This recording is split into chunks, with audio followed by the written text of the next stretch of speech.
Dans cette leçon, on va voir un tas de choses super importantes et on va commencer avec la concurrence qui va nous emmener vers tout simplement comprendre mieux comment on peut servir nos clients. Alors, c'est super important de bien servir ses clients et de bien comprendre comment ça marche. C'est super important de bien gérer les choses et par définition, on va voir un petit peu le cheminement de comment ça se passe et comment tout ça s'est relié à la concurrence parce que au final, tout ça c'est un maillage et dès que tu tires sur un bord, ça tire sur l'autre bord.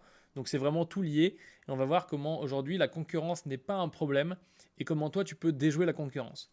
Maintenant, si tu te lances, si c'est ta première vidéo client, tu ne t'angoisses pas.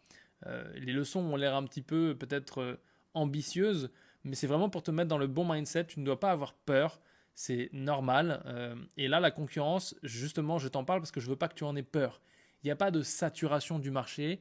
Et si toutefois il y avait une saturation du marché, on va voir dans quelques secondes dans la leçon à quel point ce n'est pas important et pas objectif et pas utile de se dire ça et à quel point ça n'a strictement aucun intérêt. Parce qu'il y a une chose qui est importante s'il y a une saturation d'un marché et que tu as plein de gens autour de toi qui vivent de la vidéo, ça veut dire que c'est un secteur où il y a du travail.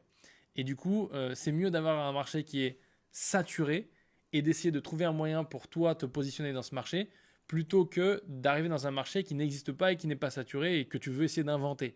D'accord? Comme c'est ton premier truc, ta première vidéo client, ton premier business potentiellement, tu ne vas pas inventer un nouveau business. Tu vas vraiment travailler sur quelque chose qui est éprouvé et dont il y a de la clientèle potentielle. Donc potentiellement, s'il y a de la concurrence face à toi, c'est pas grave, on va voir comment on peut se démarquer avec quelques petits points très très simples. Donc on va simplement utiliser l'arme fatale qui va te permettre de lutter contre la concurrence.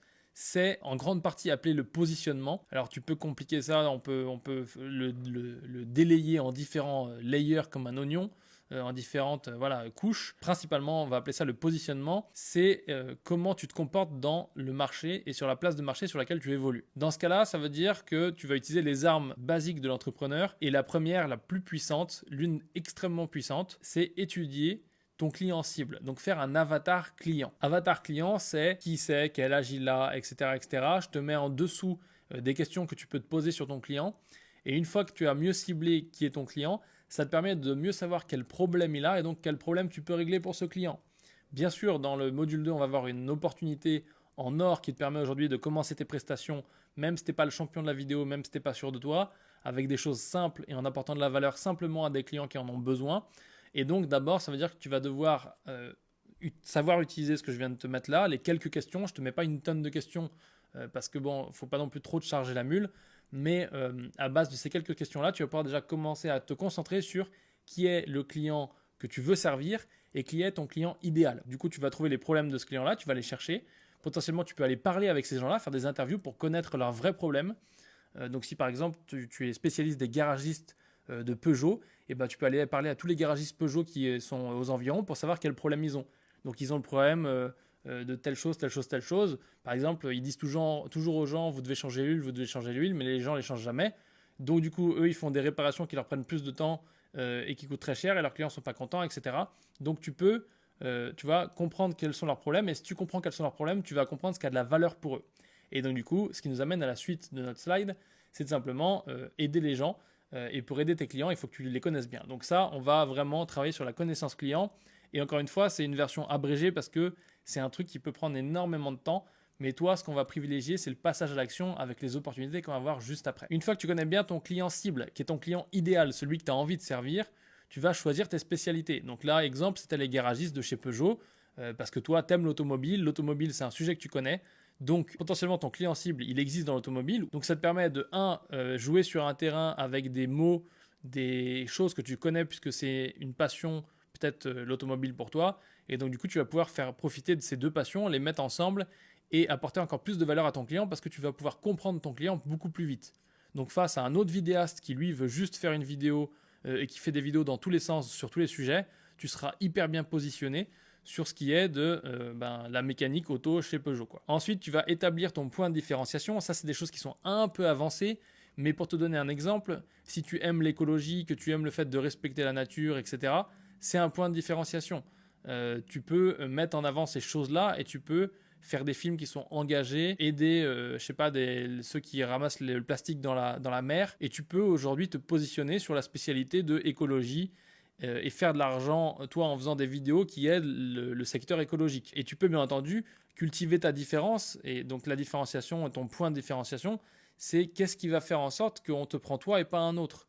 Ça se trouve, on va te prendre toi et pas un autre parce que tu sais faire des choses que personne d'autre ne sait faire, mais jusque-là, tu te disais, ah, ça c'est bien, mais voilà, tu ne le mettais pas forcément en avant. Là, tu vas le mettre à fond en avant parce que ça va être un truc hyper important pour faire un point de différenciation entre toi et les autres sur le marché. Un truc important, tu vas être un entrepreneur avant tout, c'est-à-dire que tu es entrepreneur puis vidéaste. Ton objectif, c'est de servir un client, de vendre un service, de rendre la vie facile aux gens, de les aider à régler leurs problèmes. Alors, ça ne veut pas dire que demain, tu vas relancer l'activité d'une entreprise avec une vidéo, peut-être que oui, mais ça veut dire que pour l'instant, ton focus dans ta tête, ton mental, c'est de dire comment je peux aider cette personne avec ce que moi je sais faire et mes connaissances. Je connais la mécanique chez Peugeot, j'ai conduit plein de Peugeot, je suis fan d'écologie. Bon, on va dire que tu vas travailler sur le secteur voiture électrique du coup. Et du coup, comment tu peux les aider, toi, à faire la promo de leur voiture électrique? Bah, tu vas faire telle vidéo de comme ça, etc. C'est à ce moment-là que tu comprends que ta compétence vidéo, elle vient après être un bon entrepreneur et comprendre comment tu peux les aider. D'accord? Il n'y a rien de compliqué, il faut juste que tu cherches à comprendre quel est leur problème. Et il y a des fois où tu vas chercher, il y a quelqu'un qui va te parler de ses problèmes et tu vas dire waouh, je n'y connais rien, je ne peux rien faire pour vous. Et tu lui diras juste je ne peux rien faire pour vous, je suis désolé, c'est pas ma zone de compétence. D'accord? C'est juste qu'il n'est pas dans ta zone de positionnement, de compétence, donc tu ne peux pas l'aider. Donc du coup, ça veut dire que tu vas tout simplement te dire ok, je vais chercher quelqu'un d'autre que je peux aider. Et donc tu vas relire et revérifier que ton avatar client, ta connaissance client, elle est bien au point pour être sûr de dialoguer qu'avec des clients qui sont dans ta zone de compétence. Et bien sûr, ça c'est assez évident et tu fais déjà partie de cette catégorie puisque tu as pris cette formation, c'est bien, tu as bravé tes peurs et tu as bravé ton angoisse ou autre d'investir dans une formation nouvelle et donc tu es en train d'avancer et de grandir, sans cesse en train d'apprendre.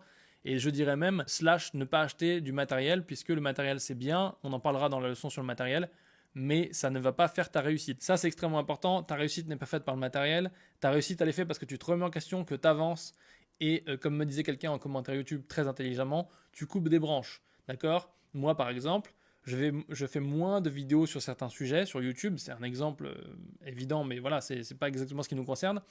Mais je fais moins de vidéos dans un certain sujet sur YouTube et plus sur l'entrepreneuriat. Parce que entre le moment où j'ai commencé à faire des vidéos, par exemple, sur DaVinci Resolve et maintenant, donc 3 ans plus tard, il est apparu une trentaine de chaînes qui font des vidéos sur DaVinci Resolve en français, qui ont pour beaucoup pas de compétences, et clairement pas mes compétences, mais aujourd'hui c'est devenu ce qu'on appelle une commodité, c'est devenu un truc standardisé la vidéo sur DaVinci Resolve, comme il y avait avant sur d'autres logiciels. Donc du coup, moi je décide de pivoter, de migrer vers autre chose, et du coup d'utiliser ma compétence business pour pouvoir faire en sorte de toujours évoluer, toujours grandir.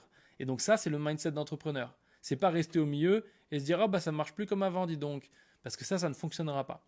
Donc c'est très important de garder ce mindset d'entrepreneur et surtout de ne pas céder à un truc qui est très très grave, c'est le fléau de la recherche de la perfection.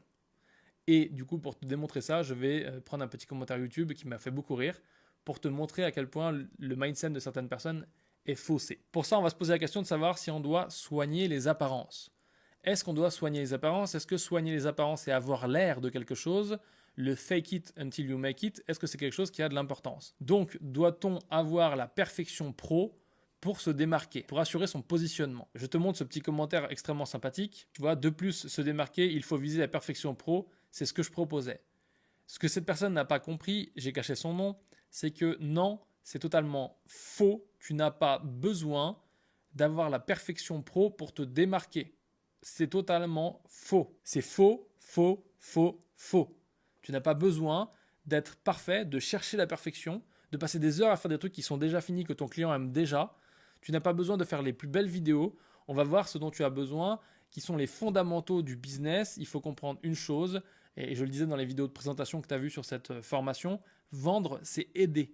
Donc, si quelqu'un a un clou dans le pied, tu ne vas pas être en train de lui faire le plus beau tatouage, d'accord? Tu vas être en train de lui enlever le clou dans le pied avant de faire quoi que ce soit. Ne vends pas à des gens des choses dont ils n'ont pas besoin. Ils n'ont pas besoin de beau, de magnifique, ils ont besoin que tu règles leurs problèmes. Donc maintenant, on va voir ça dans une règle importante. Ton client ne veut pas la perfection pro, il ne veut pas ton expérience, il ne veut pas la vidéo parfaite, il ne veut pas passer 4 heures à regarder ton portfolio et à se demander si c'est génial. La raison pour laquelle il le fait, c'est parce qu'il n'a rien d'autre à foutre.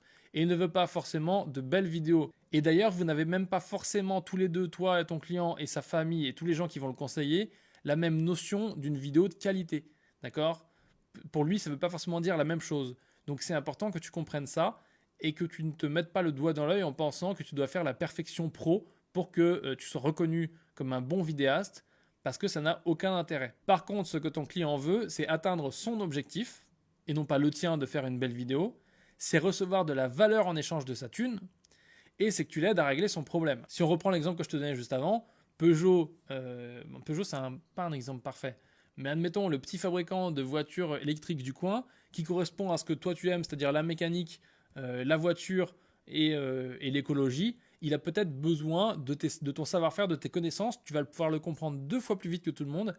Il n'a pas besoin d'une belle vidéo. Peut-être qu'il a besoin pour sa campagne d'une très belle vidéo, mais ce n'est pas la priorité. La priorité, quand il va te donner 5, 10, 20, 30 000 euros pour faire sa vidéo, c'est quoi ? C'est que tu puisses l'aider à vendre son véhicule. Lui, il ne veut pas une belle vidéo. Il veut une belle vidéo que si ça vend plus de véhicules qu'une moche vidéo. Donc, ce qui est important, c'est de comprendre ce que ton client veut et surtout de comprendre que c'est différent de ce que toi tu veux. Et la plupart du temps, les vidéastes passionnés qui essayent d'en vivre veulent faire des belles vidéos. Le problème, c'est que ce n'est pas ce que tout le monde a besoin. Par contre, je stresse une chose importante, je te présente une chose très importante, tu dois faire des vidéos de qualité. Et qualité ne veut pas dire belle image, petit flou d'arrière-plan, etc. Qualité veut dire que le son est correct, que la vidéo est correcte, que ça ne tremble pas dans tous les sens, que ce n'est pas fait à l'arrache, que la story, la narration est correcte, qu'on comprend que le message passe. D'accord ?